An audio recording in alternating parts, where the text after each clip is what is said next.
Bonjour, je m'appelle Ralph et dans cette série sur OpenPlotter, aujourd'hui je vais vous présenter mon installation. Quand j'ai fait mon installation, je me suis mis deux contraintes. La première, je voulais que mon installation soit déplaçable, c'est-à-dire que je puisse l'amener sur le bateau et la ramener à la maison pour l'améliorer. Et deuxièmement, je voulais que chaque composant soit facile à changer. Donc je ne voulais pas de soudure, je ne voulais pas de hâte, où tout est installé sur la plaque qui se fixe au-dessus du Raspberry Pi. Je voulais que chaque composant soit indépendant, c'est-à-dire que s'il y a un composant qui tombe en panne, je puisse facilement le changer moi-même et sans devoir sortir le fer à souder. Voilà, ça ce sont les deux contraintes que je me suis mis quand j'ai fait ma réalisation. Donc voici mon installation. Comme je l'ai dit, j'ai tout fixé sur une plaque de bois et l'alimentation arrive par ici. Je débranche les deux fils et je peux transporter mon installation complète du bateau ou retour à la maison pour pouvoir l'améliorer. Alors on va commencer par la partie alimentation. Vous avez ici la partie 12 volts, donc la batterie, la première batterie, la deuxième batterie qui, si nécessaire, et ici c'est prévu, c'est la sortie pour retour vers le vérin pour Pi-Pilot. Je vous montrerai ça dans d'autres vidéos. Le 12 volts qui arrive ici est distribué, il part vers le convertisseur 12 volts 5 volts et il part vers le pont diviseur avec des résistances de manière à pouvoir mesurer grâce au capteur ADS 1115. Regardez les vidéos à ce sujet-là. Comme ça, je peux connaître l'état de ma batterie. Alors première remarque, j'ai mis une convention, enfin, je me suis mis une convention sur les couleurs des fils. Le brun c'est du plus et le bleu c'est le moins. Alors première erreur de ma part, déjà ici j'ai mis un rouge, je devrais le transformer en brun et ici j'ai mis un noir, je devrais le changer par un fil bleu.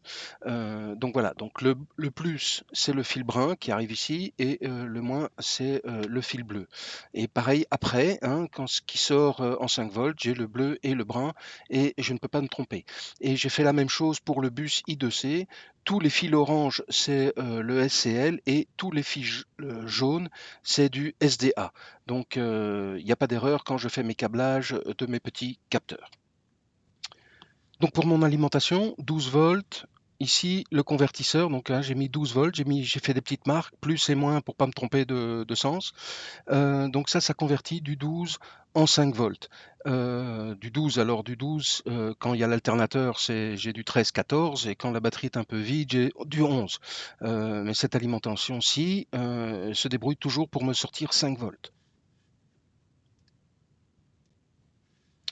Alors le 5 volts qui sort ici, je l'amène dans le petit sucre ou le domino électrique ici, et à partir de là, je distribue les alimentations une fois dans le Raspberry Pi et puis dans chacun des capteurs I2C que vous voyez ici.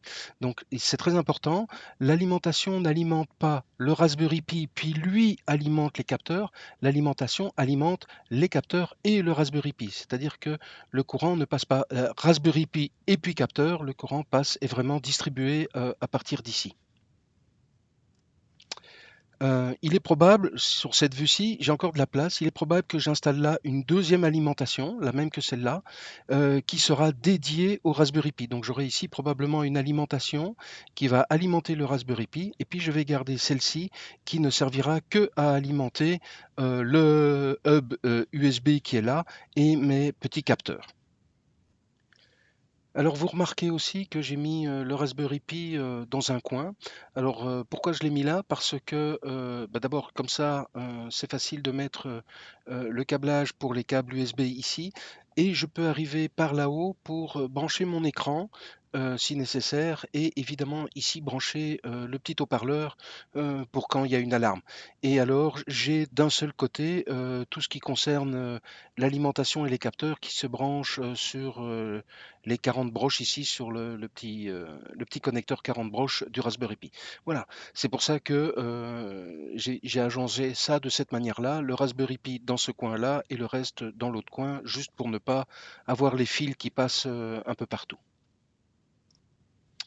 Alors quand même, quelque chose d'important, les capteurs que j'ai choisis ici, hein, que ça soit l'ADS 1115, le capteur IMU pour le Pi-Pilot ou là derrière, qu'on voit mieux ici, le capteur de température, d'humidité et cetera. Ces 3 capteurs-là, j'ai bien fait attention quand je les ai achetés, qu'il était possible de les alimenter en 5 volts, hein, pas 3,3 mais 5 volts. Donc j'ai 5 volts qui sortent ici, qui vont ici dans le petit sucre et puis de là, je distribue partout mon 5 volts dans le Raspberry Pi et 5 volts pour chacun des capteurs. Et aussi, via le petit fil noir que vous voyez là, j'alimente mon multiprise, mon bloc multiprise USB. Donc on peut aussi voir dans mon installation, ici en dessous, la partie ici en dessous, ça c'est mon disque SSD, hein, donc c'est le disque dur du Raspberry Pi qui est branché ici sur le port USB 3.0 et j'ai aussi le bloc multiprise qui est branché là. Les deux autres restent vides si jamais je veux brancher une souris, un clavier et puis j'ai tous ces petits blocs-ci pour brancher GPS ou AIS ou ce qu'on veut. Voilà. Et donc, vous remarquez qu'il n'y a pas de soudure, hein. Ici, j'utilise des sucres, donc très facile de dévisser et de changer un câble. Ici, les câbles sont enfichés dans les espèces de petits connecteurs à pointe, à picot, comme ici. Voilà, donc j'ai utilisé aucune soudure.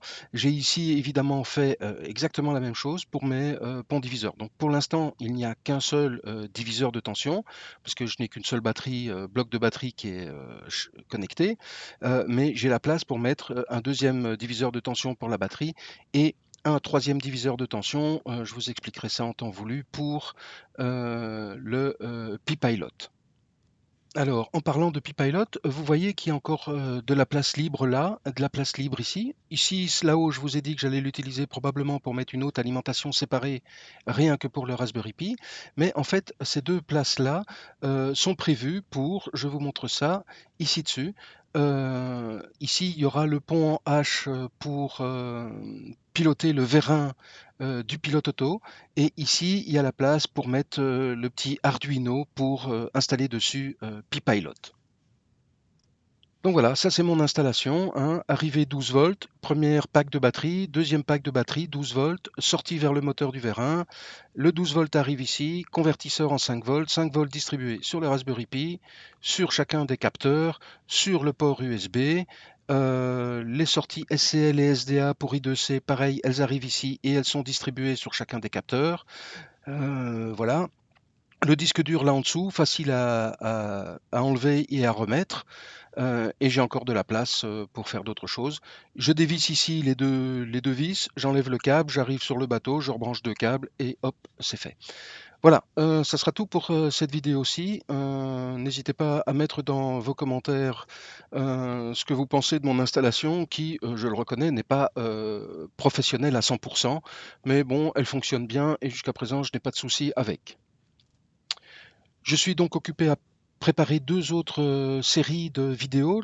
Une série sur Pi-Pilot, hein, comme vous voyez, j'ai déjà acheté le matériel, et une autre série sur un afficheur pour pouvoir afficher les données fournies par Signalca de notre Raspberry Pi, pouvoir les afficher dans le cockpit comme un sondeur ou un speedo ou un cap, ou, etc., etc. Donc cela fera partie des prochaines vidéos.